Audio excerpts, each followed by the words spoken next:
Ministre israélien qui le dit à la chaîne américaine Fox News, mais qui précise ce n'est ni pour garder ni pour gouverner le territoire. Il parle, lui, d'une mesure de sécurité.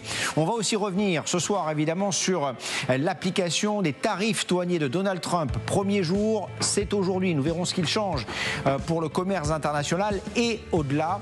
Enfin, on reviendra aussi sur cette rencontre confirmée, elle aussi, entre Donald Trump et Vladimir Poutine. Elle aura bien lieu dans les jours qui viennent. Elle pourrait se tenir aux Émirats Arabes Unis. Quant à une réunion avec Volodymyr Zelensky, eh bien, le président russe n'est pas contre, mais sous condition. Écoutez. J'ai déjà dit à plusieurs reprises que je n'ai rien contre dans l'ensemble, c'est possible, mais certaines conditions doivent être réunies pour cela. Or, malheureusement, nous sommes encore loin de ces conditions. Et de tout cela, on en parle évidemment dans les minutes qui viennent avec vous. Jean-François Boutorz, merci d'être avec nous. Cette rencontre Trump-Poutine, on en parlait hier soir. Elle est en préparation, elle devrait avoir lieu donc la semaine prochaine. Le Kremlin qui dit même dans les prochains jours. Écoutez.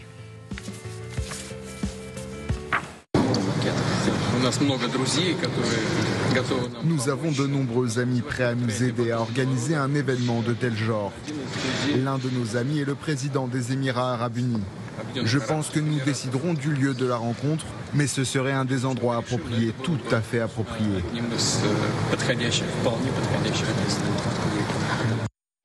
Voilà, les préparatifs ont donc déjà commencé. Bonsoir aussi Jérôme Viala-Godefroy, merci d'être avec nous. Vous êtes docteur en civilisation américaine, auteur de Les mots de Trump. On va en parler de ces mots parce que il y en a beaucoup, il y en a tous les jours et on ne les comprend pas tous tout le temps.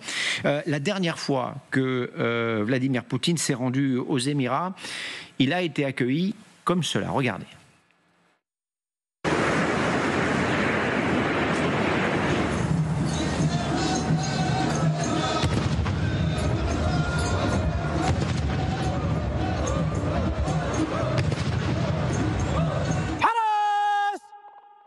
السلام الوطني لروسيا الاتحادية سلام سح.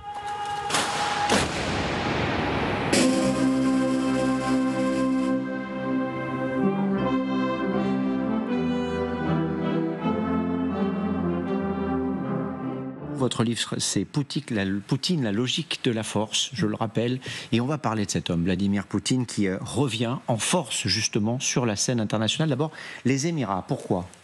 Les Émirats, ça lui permet de reprendre pied au Moyen-Orient, noté en 2023, mais entre 2023 et maintenant, il y a eu un petit problème pour les Russes. Ça a été l'effondrement du régime de Bachar al-Assad en Syrie. Et donc, en fait, la Russie a en gros perdu pied dans la région.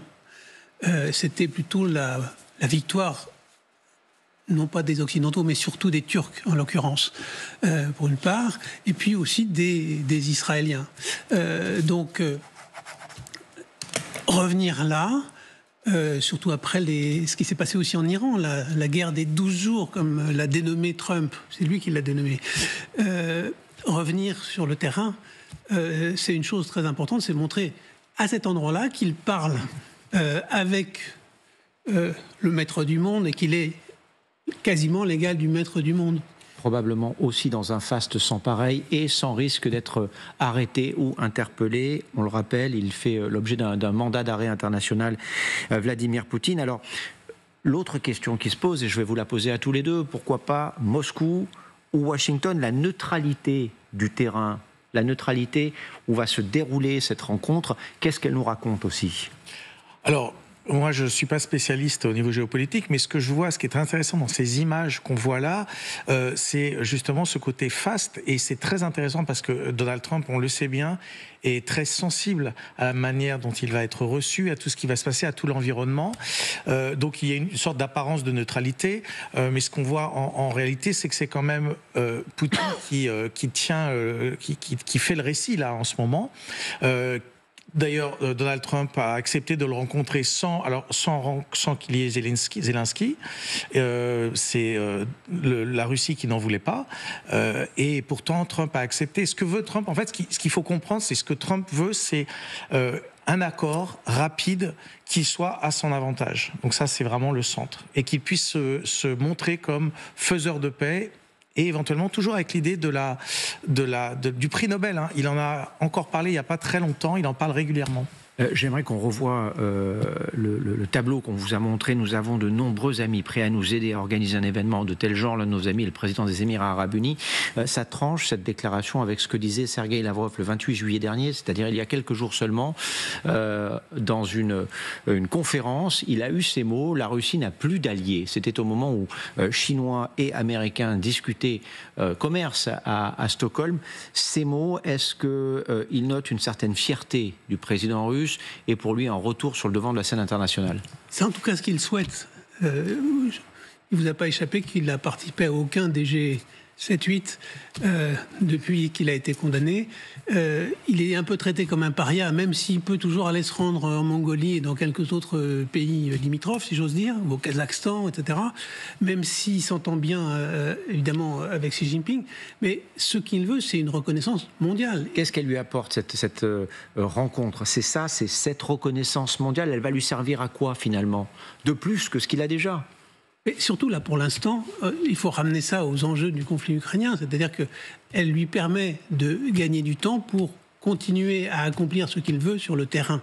Ça va lui permettre de continuer sa guerre ou d'obtenir un cessez-le-feu à des conditions telles qu'il va pouvoir préparer la suivante. Alors, vous parlez de conditions, c'est intéressant parce qu'il y a des fuites aujourd'hui dans la presse polonaise en l'occurrence, qui affirme connaître certaines des propositions faites par Washington à Moscou. Voici ce que contiendrait le projet américain. D'abord, une trêve en Ukraine, une trêve, pas la paix, la reconnaissance de facto des acquis territoriaux russes en reportant cette question de 49 ou de 99 ans, le retrait de la plupart des sanctions imposées à la Russie et à long terme, retour d'une coopération énergétique, c'est-à-dire évidemment les importations de gaz et de pétrole russe. En contrepartie, aucune garantie pour les Russes que l'OTAN ne s'étendra pas, ce qui est invariablement exigé par Moscou. Cela veut aussi dire que techniquement, l'Ukraine peut prétendre à une entrée dans l'OTAN. Pas de suspension de soutien militaire à l'Ukraine, ce qui peut, là encore, laisser entendre pas de démilitarisation de l'Ukraine comme l'exige Moscou. Apparemment, sur ce dernier point, il y a toujours des discussions. Au vu de ce qu'on sait, encore une fois, il faut prendre ces informations avec précaution, elles nous viennent de la presse polonaise. Est-ce que ce début de projet vous paraît équilibré, sans parler d'équilibre, mais peut-être de nature, à ce que les deux parties s'assoient à la table des négociations? D'abord, je vais insister sur les précautions qu'il faut prendre, parce qu'on est dans une période où on est plein de ballons d'essai qui sont autant de manières d'agir sur la scène diplomatique. On parlait de cette rencontre hier soir, ici même, avec vous, comme un ballon d'essai. Nous attendons pratiquement sûr que ça serait une rencontre à trois avec Zelensky. Alors, on va y venir. Ça, c'est important.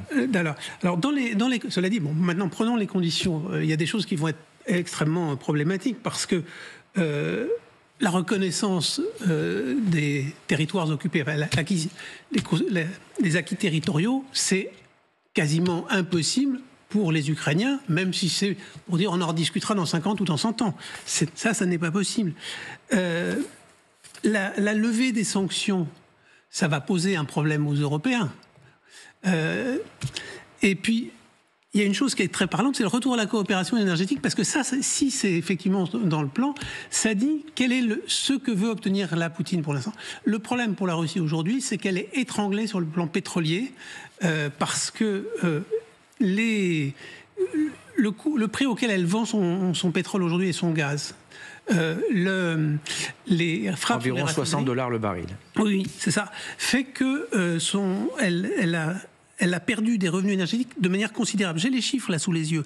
9,8 milliards de dollars perdus en termes de simples taxes sur les ventes, les marchés des produits pétroliers. La Russie perd beaucoup d'argent. Évidemment, c'est une ligne de vie, le pétrole, pour elle. Ça, on en est bien conscient. 36% de son pétrole est acheté par l'Inde, près de 14% par la Chine. Sans cela, ça devient très compliqué. J'aimerais qu'on s'intéresse, si vous le voulez bien, Jean-François Boutan. Je termine, si vous permettez. Elle ne peut pas continuer là-dessus. Elle est obligée d'obtenir un relâchement de cette situation. Sinon, c'est toute l'économie russe qui est déjà pas bien en point parce qu'elle vit surtout qui est en difficulté. Et c'est les oligarques qui sont pas d'accord que ça continue comme ça. Et donc, essayer d'obtenir ça, ça serait vraiment un grand acquis pour Vladimir Poutine. Mais c'est pas sûr que... Vous imaginez que les Européens vont se remettre à acheter massivement du gaz et du pétrole russe? C'est pas sûr. Alors, pour l'instant, les Européens, on ne les voit pas beaucoup dans tout ce qui est négocié, et on va en parler dans un instant. Côté Trump, maintenant, on nous a évidemment expliqué pourquoi cette réunion probable, possible, celle qui va avoir lieu dans les prochains jours entre Trump et Poutine, était importante pour le président russe. Pourquoi est-elle importante pour le président américain ? Alors, le président américain, là, est quand même un peu en difficulté. Il y a le problème qu'il ne gagne il ne fait la paix nulle part. En fait, ça ne marche pas au Moyen-Orient, en Israël et avec Gaza. Là, il y a d'ailleurs une division au sein des républicains qui voient aussi les images. Trump est très sensible aussi à ce qui se passe à la télévision. Et ça, c'est important parce qu'il y a eu des images aussi de massacres qu'on a bien vu et qu'il n'a pas pu nier. Et il a été sensible à ça. Ce n'est pas les rapports qu'il lit. Ce qu'il regarde, c'est la télévision et comment c'est présenté. Et il a bien vu qu'effectivement, on voit des massacres, que ce soit à Gaza ou en Ukraine, qui apparaissent, qui sont à la télévision. Et d'ailleurs, les reproches qu'il a fait à Poutine, c'est de continuer à tuer des civils. Donc ça, c'est quelque chose auquel il est sensible. Et puis, il est en difficulté lui-même au niveau intérieur aussi. Il y a l'affaire Epstein qui a ce complot, en fait, par rapport à notamment au décès d'Epstein et de l'implication éventuelle des élites, etc., qui est revenu puisque il n'a pas rendu public tous les documents concernant l'affaire Epstein. Alors qu'il avait promis de le faire. Il avait promis de le faire et sa ministre de la Justice ne l'a pas fait alors qu'elle disait avoir d'ailleurs une liste. Ça paraît comme ça un petit peu anecdotique, mais pour lui c'est assez important. Donc c'est une manière aussi de reprendre la main et juste au moment effectivement de l'ultimatum, la fin de l'ultimatum, de dire bon bah là j'ai gagné déjà quelque chose puisqu'il a accepté de me rencontrer, j'ai envoyé Witkoff et donc voilà je vais pouvoir obtenir quelque chose. Mais je pense qu'il risque de se passer, parce que ce qu'on voit aussi, ce qui est intéressant, c'est combien Poutine parle régulièrement de rencontrer seul Trump. Et pourquoi il parle de le rencontrer seul? Parce qu'il espère le faire changer d'avis. Et c'est souvent ce qui se passe avec Trump. C'est-à-dire que c'est un petit peu aussi le dernier qui parle, qui a raison. Et donc là, c'est un petit peu inquiétant aussi que ça se passe dans ces conditions, comme ça s'est passé dans le passé, en 2019, en 2018. Malgré tout, est-ce qu'on peut considérer que si ces rencontres, et on va parler évidemment de la seconde, avaient lieu, ce serait un succès diplomatique pour Donald Trump?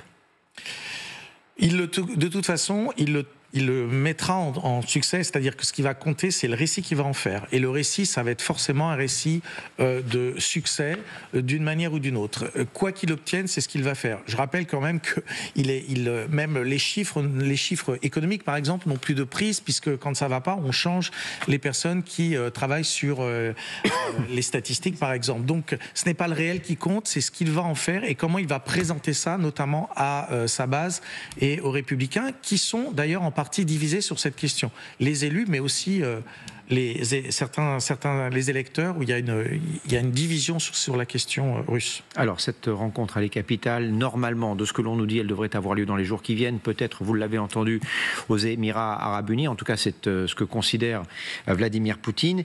Et après quelques hésitations, parce que les choses ont évolué tout au long de la journée, eh bien, une rencontre à 3 semble désormais envisageable. Mais attention, sous condition. Écoutez bien les mots du président russe.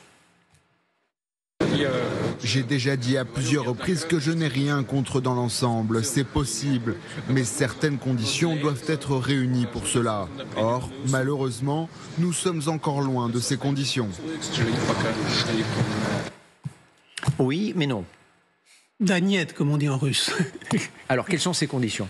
Les conditions, c'est toujours les mêmes. C'est la neutralisation de l'Ukraine, c'est que Zelensky ne soit plus le président puisqu'il est considéré... Ça, c'est pour cesser le feu. C'est pour le cesser le feu. Est-ce que c'est aussi pour la rencontre ? Je vous pose la question. Mais Poutine ne peut pas rencontrer Zelensky qui est jugé illégitime. C'est une défaite pour lui. C'est une défaite pour lui, c'est pas possible. Même si cette rencontre se fait de manière tripartite avec le président des États-Unis ?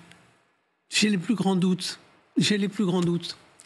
Le problème de Poutine, c'est c'est pas un problème. Il sait qu'est-ce qu'il poursuit comme objectif et comme un rouleau compresseur, il va continuer, quitte à reculer de temps en temps un petit peu, à donner des gages ici et là, mais l'objectif restera toujours le même. Et je pense que ce qu'il pense, exactement ce que vous avez dit, c'est qu'il est capable, lui, de retourner Donald Trump. C'est son métier. Il ne faut pas oublier d'où il vient, ce qu'il a fait. C'est ex-agent du KGB. Oui, voilà. Et un agent traitant, c'est quelqu'un qui est fait pour retourner les gens. Pour fabriquer des collaborateurs. C'est quand même lui qui avait recruté le patron de la Deutsche Bank pour en faire quelqu'un qui ensuite est devenu un des présidents du consortium de Gazprom et du consortium Nord Stream.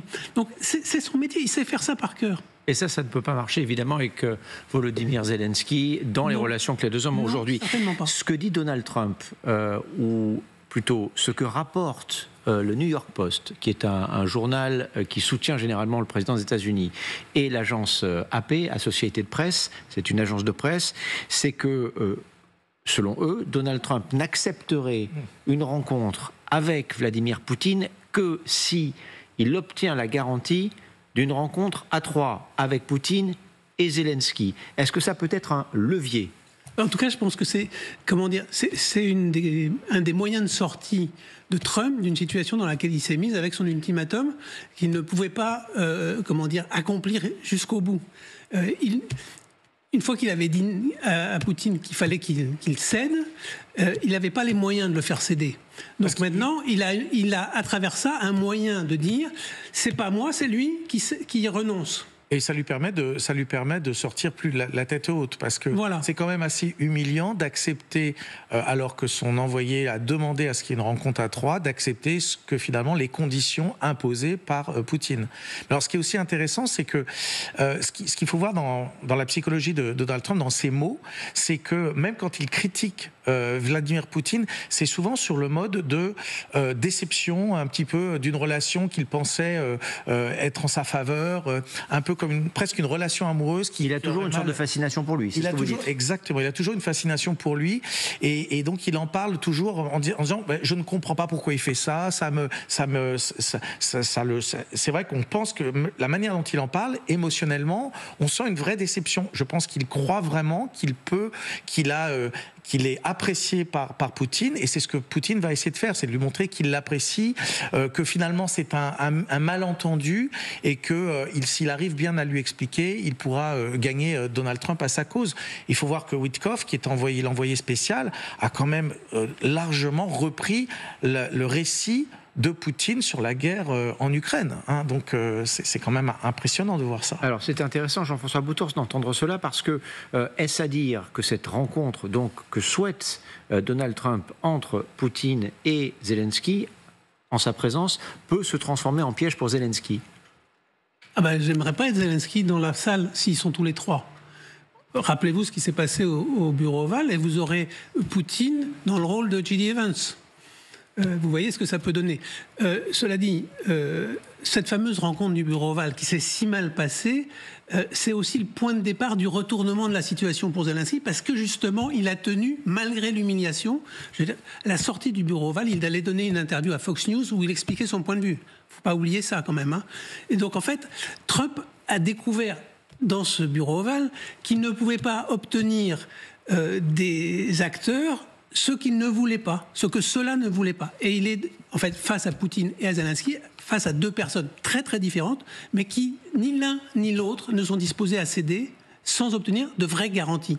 C'est une question, il ne peut pas donner. Une question qu'on se pose ce soir, évidemment, c'est de savoir ce que Volodymyr Zelensky peut obtenir. Parce que, sauf erreur de ma part, ni ses exigences, ni celles de Vladimir Poutine ont évolué depuis le début de ce conflit. L'objectif officiel de Poutine, c'est évidemment toujours de conquérir l'ensemble du territoire, même si probablement il se contenterait des 5 régions qu'il a complètement annexées, ou en partie annexées illégalement. Enfin, annexé illégalement, mais qu'il occupe partiellement. Pour Volodymyr Zelensky, l'idée est évidemment de libérer son pays. Je ne sais pas s'il espère toujours retrouver les frontières de 1991 ou de récupérer la Crimée, mais de faire le maximum en tout cas. Est-ce que ces deux-là aujourd'hui peuvent encore s'entendre sur quelque chose ? Zelensky, il essaie d'une part de gagner du temps, lui aussi, puisque je pense que s'il y a quelqu'un qui sait où en est la situation intérieure russe, celui qui au monde le connaît le mieux avec son entourage, c'est Zelensky, mis à part les Russes eux-mêmes, et encore pas tous les Russes. Donc lui, c'est l'état de la Russie, et je pense qu'il a décidé qu'il fallait qu'il gagne du temps, et c'est toute l'explication de la stratégie militaire du retrait progressif au coût maximum pour les Russes. C'est la première chose. La deuxième chose dont il a besoin, c'est de tenir Donald Trump, parce que ce retrait progressif, pour faire perdre dans la durée la Russie, à cause probablement des questions du pétrole, et les Ukrainiens frappent de plus en plus précisément les raffineries. Tous les jours, il y a des raffineries qui sont frappées. Il a besoin, pour ça, Zelensky, d'avoir un minimum de soutien militaire, notamment des batteries anti-aériennes pour limiter les dégâts sur les villes et sur les infrastructures énergétiques de l'Ukraine. Donc il a besoin de ne pas perdre Donald Trump, ni évidemment les Européens. Les Européens sont à peu près acquis, mais leurs moyens sont limités. Donc il joue cette partie-là. Il ne croit pas, je pense, à une paix durable avec la Russie.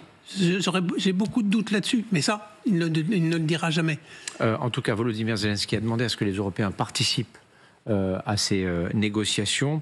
Les Européens, on les a très peu entendus ces dernières heures. Friedrich Merz, le chancelier allemand, et Volodymyr Zelensky ont loué les efforts de médiation de Donald Trump. Certains de ces Européens, c'est le cas de Merz, de Starmer et d'autres comme Rutte, ont été associés à un échange téléphonique entre Donald Trump et Volodymyr Zelensky hier, mais on a l'impression qu'il a complètement fait disparaître l'Europe dans ce dossier, ce qui est presque paradoxal quand il lui demande de s'impliquer davantage et de se battre pour cette guerre qui est une guerre, selon les mots de Donald Trump, européenne. Oui, mais ce qu'il veut, c'est que les Européens payent. C'est surtout ça. C'est-à-dire que les Européens financent, mais pas que les Européens décident. Ça doit se passer entre les grands. Donald Trump a une vision du monde qui serait partagée entre des grands empires, en fait, qui y aurait l'empire, disons, américain, chinois, russe, voilà. Et là, lui veut parler aux leaders qu'il pense être forts, qu'il respecte, et il ne respecte pas du tout l'Europe. D'ailleurs, les tarifs douaniers, enfin ce qui s'est passé avec les tarifs douaniers a montré encore plus à Donald Trump que l'Europe était quand même faible, qu'elle ne pouvait pas se tenir contre lui. Et donc, il profite de ça, et il pense que l'Europe est là pour payer, et c'est tout. Et puis, ça lui permet aussi, en excluant l'Europe, de s'attribuer une victoire éventuelle, ou alors d'accuser évidemment l'un des partis si jamais ça devait échouer. Mais ça ne sera de toute façon pas de la faute de Donald Trump, bien évidemment. C'est une question que je voudrais vous poser à tous les deux, considérant ce qui s'est passé ces dernières heures et ce calendrier qui semble s'accélérer. Est-ce qu'on peut imaginer que les sanctions américaines, sanctions secondaires, qui seraient appliquées, les tarifs douaniers dont a parlé Donald Trump, ne le soient pas parce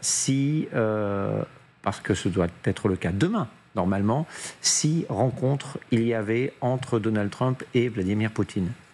Je suis bien incapable de répondre à cette question.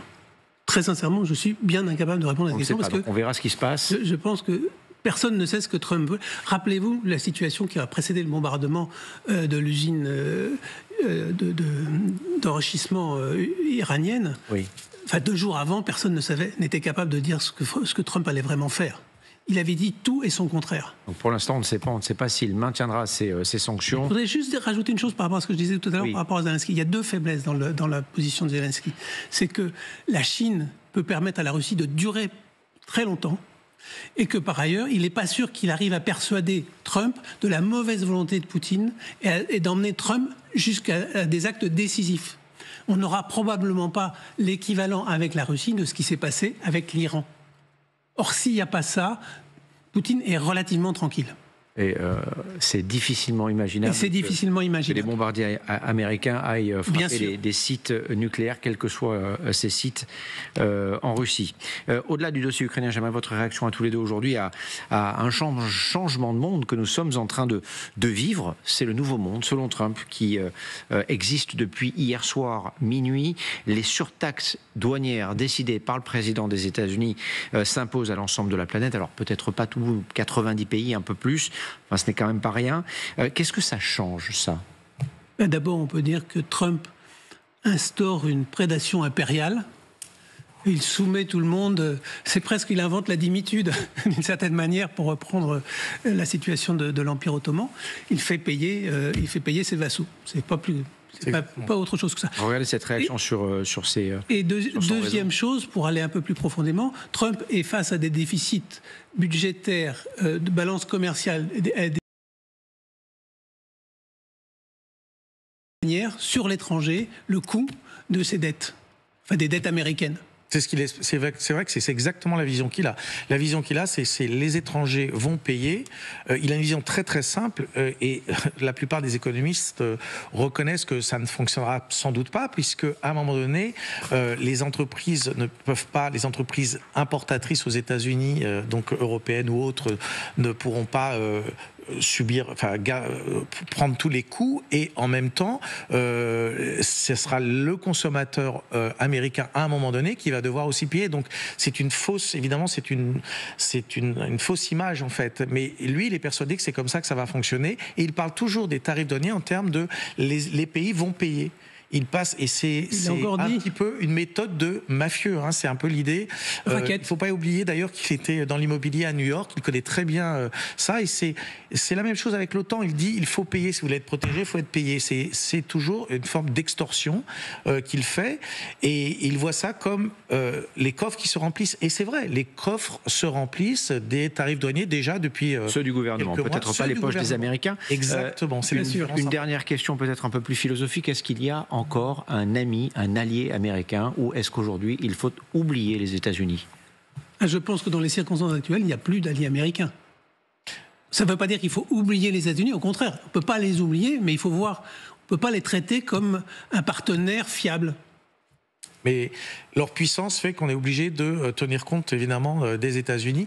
Mais effectivement, ça c'est un énorme changement, parce que ça veut dire que, et les Européens en sont conscients, c'est la démocratie américaine est même remise en cause à plein de niveaux. Si on regarde ce qui se passe à l'intérieur des États-Unis, y compris au niveau des élections qui vont avoir lieu dans 1 an et demi, la démocratie américaine est grandement affaiblie tous les jours. Donc évidemment, le fonctionnement normal d'un pays démocratique qui n'a plus lieu là, ça veut dire qu'on doit voir les États-Unis comme un pays, comme presque une dictature, en tout cas un pays qui n'est plus une démocratie telle qu'on la connaît. En un mot, on pourrait dire que le trumpisme d'aujourd'hui ressemble de plus en plus au poutinisme du début des années 2000.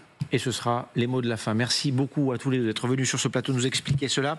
Dans un instant, nous sommes avec Alain Bauer, professeur de criminologie au Conservatoire national des arts et métiers. On va parler évidemment de tous les sujets d'actualité du jour et d'un sujet qui le passionne. C'est la menace nucléaire et les annonces de part et d'autre russes et américains qui, depuis quelques jours, comme vous le savez,